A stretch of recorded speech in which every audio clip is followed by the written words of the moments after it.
Donc aujourd'hui c'est un jour spécial. Parce que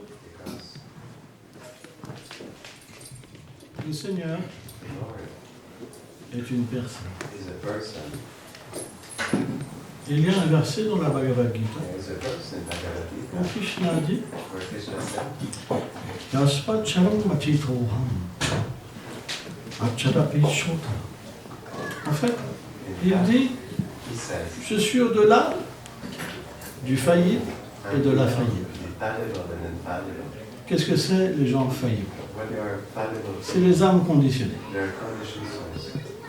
Lorsque l'âme, elle peut oublier sa nature éternelle et oublier le Seigneur suprême, et qu'elle se prend pour le Seigneur suprême, et qu'elle crée à travers ses actions des réactions auxquelles elle devient enchaînée, alors on la dit faillible. Parce qu'elle n'est pas libre d'être ce qu'elle est. Infaillible, ça se rapporte à toutes les manifestations du Seigneur suprême, mais également tous ses associés et le monde spirituel. Mais qu'est-ce que dit Krishna? Je suis au-delà des deux. Et il dit, parce que je suis transcendantal, au-delà du faillible et à l'infaillible, et parce que je suis le plus grand de tous, le monde et les Védas me célèbrent comme cette personne suprême. Personne n'a jamais dit ça, sauf un fou. Sauf un fou.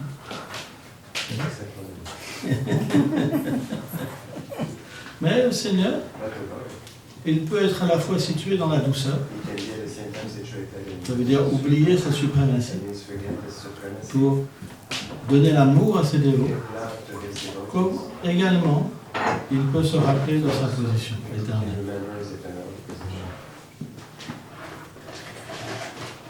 C'est pourquoi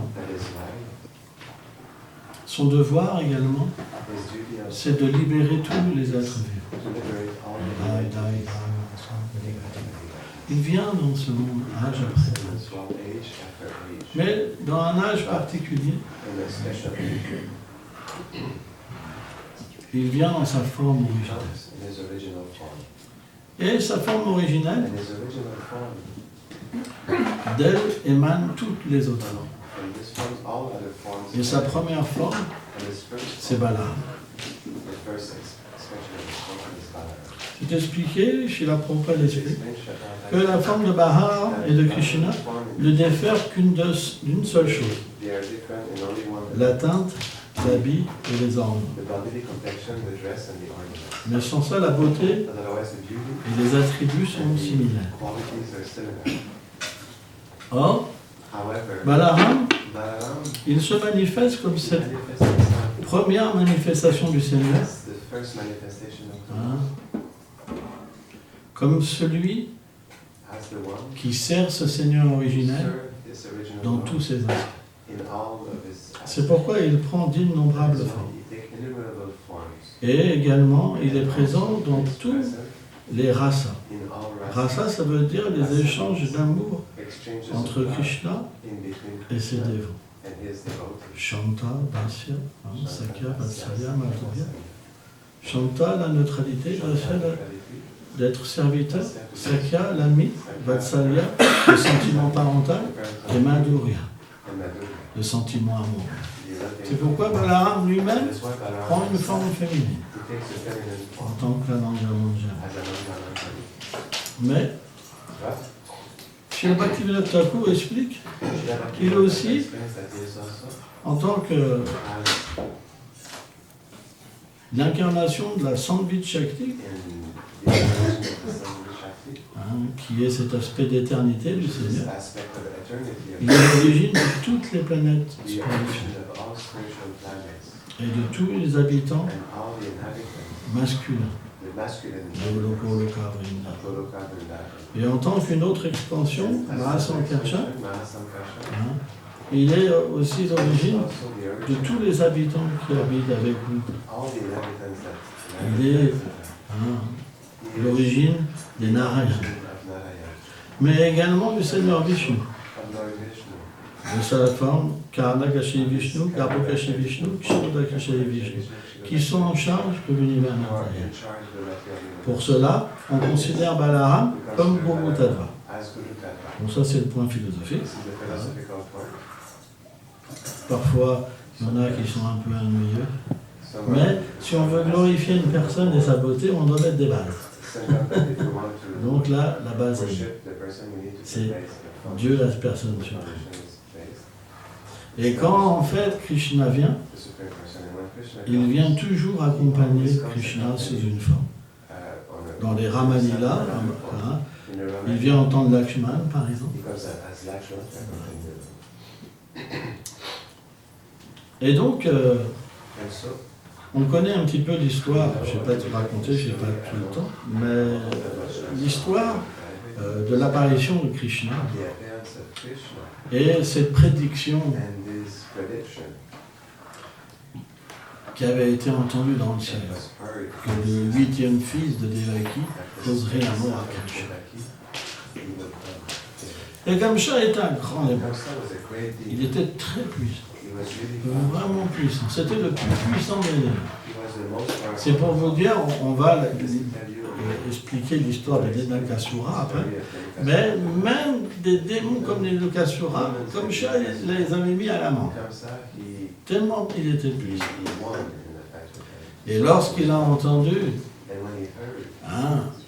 que le 8e fils de Devaki allait le tuer, alors naturellement, il a tué un par un les enfants qui naissaient de Devaki.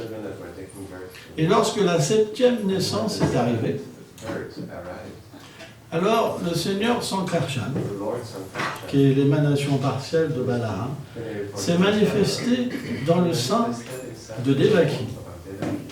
Et en même temps, le Seigneur originel en tant que Balaram s'est manifesté dans le sein de Rohini. C'était expliqué. Parce que Rohini, Devi, elle a une position spéciale. Elle peut être à Mathura comme à Vrindavan. Beaucoup.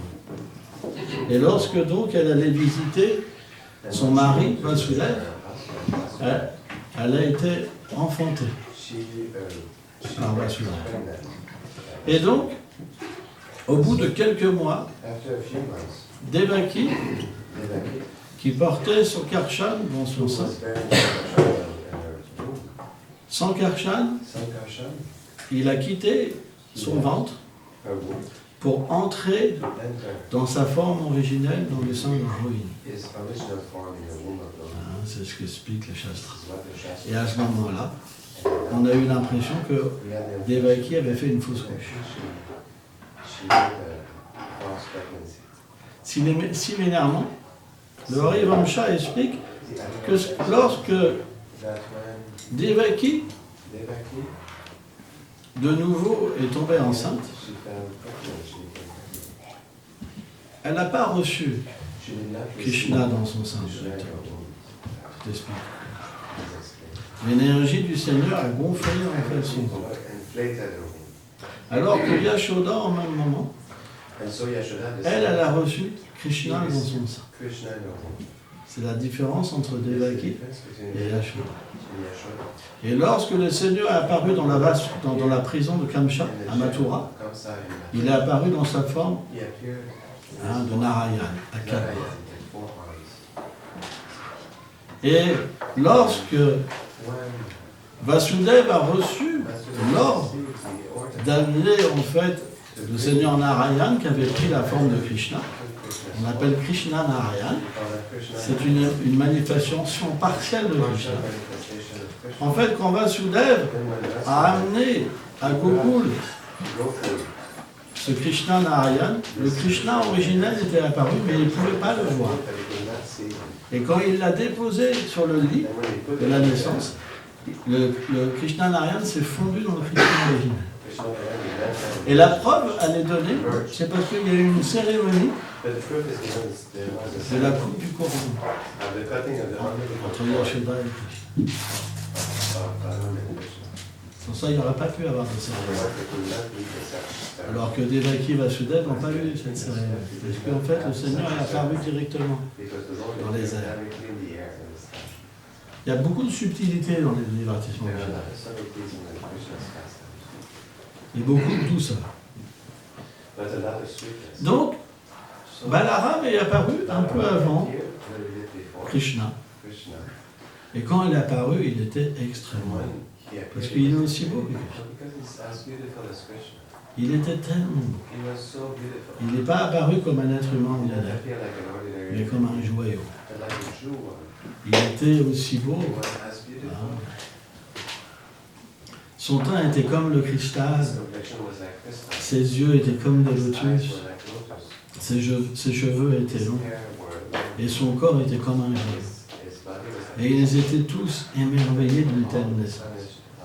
Mais il y avait un problème.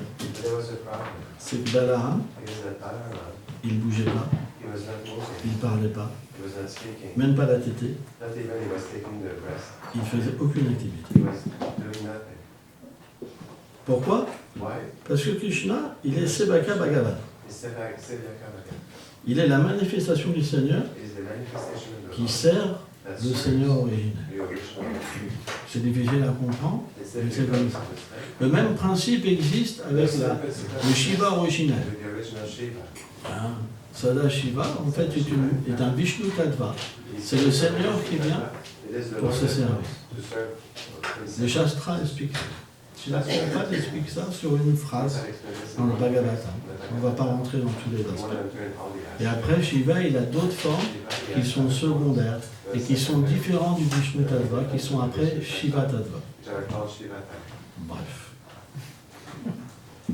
Donc, quand Balaram est apparu, aucune activité. Il était tellement beau, il n'y avait aucune activité. Donc il y avait une lamentation. Une lamentation. Vous avez un fils tellement beau, mais il ne fait aucune activité. Il ne va rien faire. Même pas la tête, rien. C'était une source de malheur. Et quand Yashoda, elle est devenue enceinte, et qu'elle portait Krishna, à un moment, elle a pris le petit Balaram et elle l'a mis sur ses genoux. Et tout de suite, il s'est mis à rire, à être en joie. Il débordait d'extase. Et donc, c'était merveilleux. Il était en contact avec Krishna. Mais dès qu'elle le remettait par terre, il ne faisait plus rien. Donc, le jeu, c'était que Yashoda, toujours, elle porte Balaram. Donc, dès que Krishna est apparu, alors Balaram a commencé ses activités. C'est merveilleux. Donc, dans le divertissement des Nukasura, c'est un moment merveilleux parce que Krishna et Balaram, Krishna atteint l'âge de Poganda, donc sa 6e année. Et c'est le moment, à Vraj, où on est considéré un peu comme un homme. 6 ans c'est petit, mais c'est comme ça, parce que Krishna il fait toujours plus grand. Et donc, c'est l'âge où Krishna il peut s'occuper des vaches. On appelle ce jour Upastami. On le fête ici. C'est aussi un jour où on habille Subal en Radharani et Radharani en Subal. Parce qu'il y a un autre divertissement. Et donc ce jour-là, ils sont partis avec les vaches. Alors bien sûr, les vaches étaient des veaux que Krishna s'occupait avant. Ils étaient attachés à lui et ils sont partis aussi avec lui. Mais Krishna était tellement heureux avec Bala et tous leurs amis. Ils débordaient de joie. Alors il faut savoir que dans le divertissement à Vraj, il n'y a pas que des vaches. Alors il y a des vaches de toutes les couleurs, même avec des têtes, on dit comme des brilangams, comme des lions, il y a plein de formes des vaches. On dit même qu'il y a des vaches qui ont des ailes. Il y a cette histoire où Govindaji, qui était une déité de Rupa Goswami, qui avait été enterrée, dû à l'invasion des musulmans, et une vache du Goloka venait pour donner son lait. Donc il y a plein de choses tellement merveilleuses. Et donc, C'est la première fois que Krishna allait pouvoir rencontrer sa chère forêt Vrindavan. Et le Govinda-Lamrita explique cette relation entre Krishna et tous les habitants de Vrindavan. De Balaram avec tous les habitants de Vrindavan. Et il explique comment cette forêt, tous ces êtres qui sont des êtres conscients, il n'y a pas de choses, il n'y a pas la matière à Vraj. Tout le monde est amour. Tout le monde a un sentiment très élevé. Imaginons une cuillère qui sert à Radharani de cuisiner et de transmettre tous ces sentiments d'amour. Imaginez la position de la cuillère. On ne peut pas imaginer. Pour nous, c'est du bois, ça sert à rien, mais c'est une personne qui a tellement de qualifications. Tellement de qualifications. Et donc, le Govinda-Lamrita explique que cette forêt, elle a des sentiments sans limite. Parce qu'elle est une manifestation de Radharani. En fait, tout vient de Balaram, mais à la fois, Radharani se manifeste personnellement dans certaines, comme la forêt de Vrindavan, par exemple. Et donc, quand Krishna est arrivé aux abords de cette forêt, il a ressenti une telle joie avec Balaram qu'il s'est mis à jouer de sa flûte. Et lorsque Krishna joue de sa flûte, c'est quelque chose qui ne peut pas être compris. Parce qu'il met tous ses sentiments sans limite, qui entrent dans le cœur de ces dévots. Et ces dévots le capturent. C'est vraiment capturé. Donc il suffit cette transformation tellement merveilleuse. Et Doji, lui, il a une corne. Il est connu pour avoir comme paraphernalia une corne. D'ailleurs, à 6 h du matin, à Nandagram, il souffle dans sa corne. Et elle est entendue par tous les sakas à Varshan. En fait, dans tout Vraj, elle est entendue, pour réveiller tous les amis. Venez, venez. Krishna va donner son argent. Venez, venez. Tout le monde, en fait, se lève et en grande anxiété. Le darshan de Krishna. C'est même expliqué. Pourtant, les mères ont des sentiments tellement élevés. Mais pour eux, lorsqu'elles s'occupent d'eux, alors elles sentent comme la séparation. Et pourquoi ça dure si longtemps, Mata? Pourquoi mes amis m'attendent dehors, ils sont déjà presque en train de partir? Et Mata, elle dit non, tu n'entends pas, personne est là. Calme-toi un peu. Si je te décore pas bien, tous tes amis ils vont se moquer de toi. Arrête un peu. Hein? Et le décor, etc., etc. Et après, ils sortent, et c'est comme des rivières d'amour, où ils vont en fait à Nandagram. Donc, Balaram habite à Nandagram. Et donc, arrivé au bord de cette forêt, alors naturellement, Krishna a ressenti tellement d'émotions à travers la brise, à travers l'odeur des fleurs, à travers le chant des oiseaux. Et comme on l'appelle Madhava, il est comme le printemps, et tout fleurit autour de lui. Donc je voudrais lire quelques versets, c'est pourquoi j'ai ouvert l'ordinateur. D'habitude je ne fais pas ça. Je parle comme ça, mais en fait, dans un passage, avant d'expliquer l'histoire de la bataille entre Denakasura et Balaram, je voudrais réciter donc certaines prières que Krishna, quand il a glorifié tous ces dévots qui sont situés dans le champ de Taras, dans la forêt, qui sont des dévots tellement exaltés, il les a glorifiés pour l'amour qu'ils portaient. Et il en a profité pour glorifier son frère. Hein, c'est pour vous dire la réciprocité qu'il y a entre Krishna et Balaram. Alors,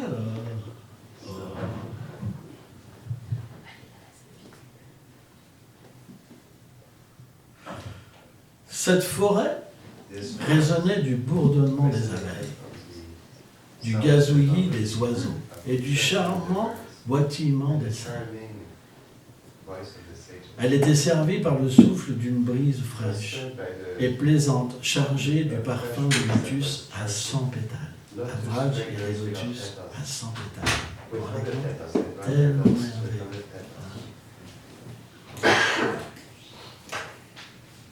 Et des particules d'eau qui venaient d'un vaste lac dont les eaux étaient lucides, tout comme l'esprit d'une âme exaltée. Le glorieux Seigneur regarda de tous côtés et décida de profiter de cette atmosphère propice. Voyant que les arbres étaient courbés par leurs pousses pleines de tendres feuilles rouges et qu'ils touchaient ses pieds de leurs branches chargées de fruits et de fleurs, le Seigneur primordial parla agréablement à son frère aîné Balaram en souriant.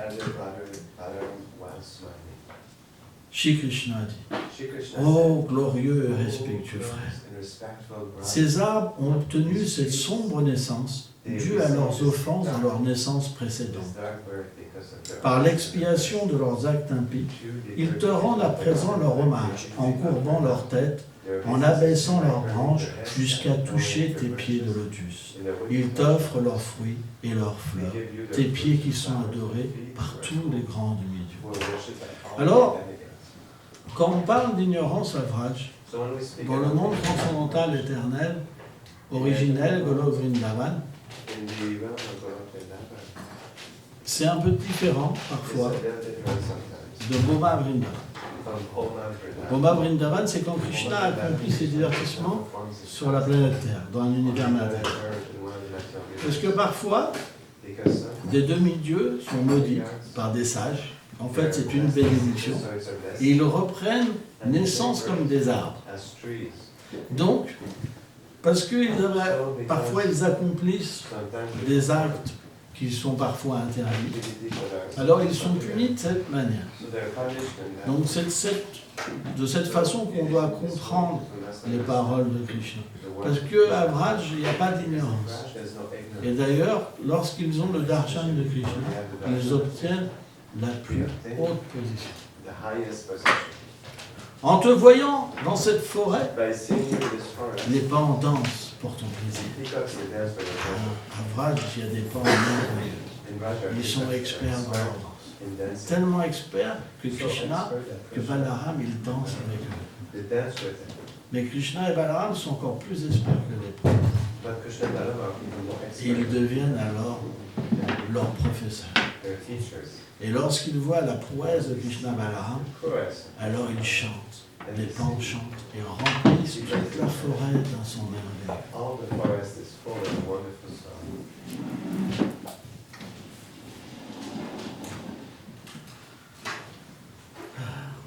Ô personne originelle, parmi nous, dans ta gaieté,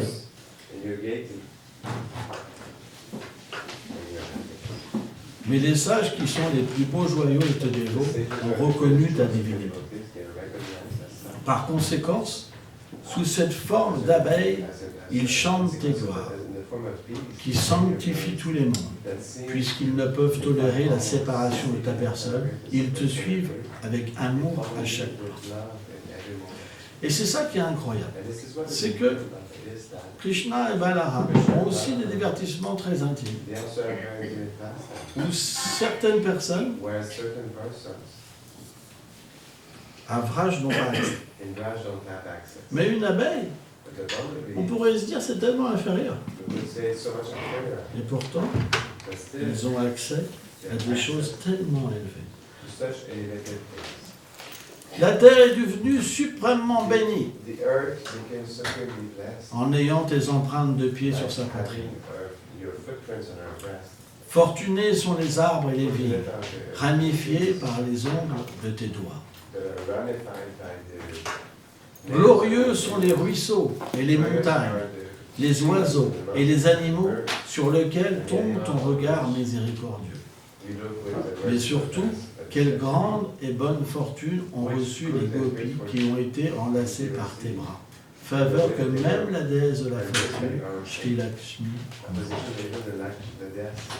Donc Krishna a glorifié en fait Shri Balaram.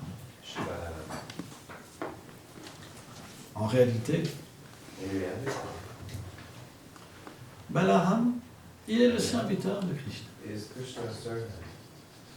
Et lorsque Krishna narrait finalement ses gloires, il les a offerts à son frère. Krishna aime aussi servir ses dévots. Bien qu'il ait le refuge et que tous les êtres vivants sont ses serviteurs, il aime parfois même recevoir des ordres de Balaram. Les Acharya dit que le jour Jamastami, le jour où c'était le jour d'apparition de Krishna, Balaram a dit aujourd'hui tu restes à la maison. C'est ton anniversaire. Tu ne vas pas aller garder les vaches et je vais rester.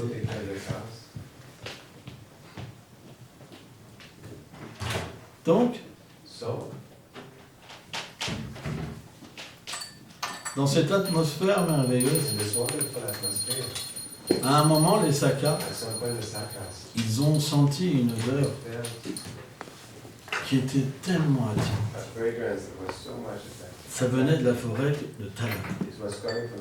Et c'est à plusieurs kilomètres. Nous, quand il y a une fleur qui sent, par exemple, on va la sentir à peut-être 10 mètres, 15 mètres, mais là, à des kilomètres. Si mes souvenirs sont bons, il y a 13 kilomètres de différence avec le lieu où Krishna était présent. Et les Sakas ont commencé à sentir une odeur merveilleuse, de fruits suprêmement sucrés. C'était des dattes vraiment spéciales. En fait, la forêt de Talavan, c'est la forêt où il y a les arbres Tala.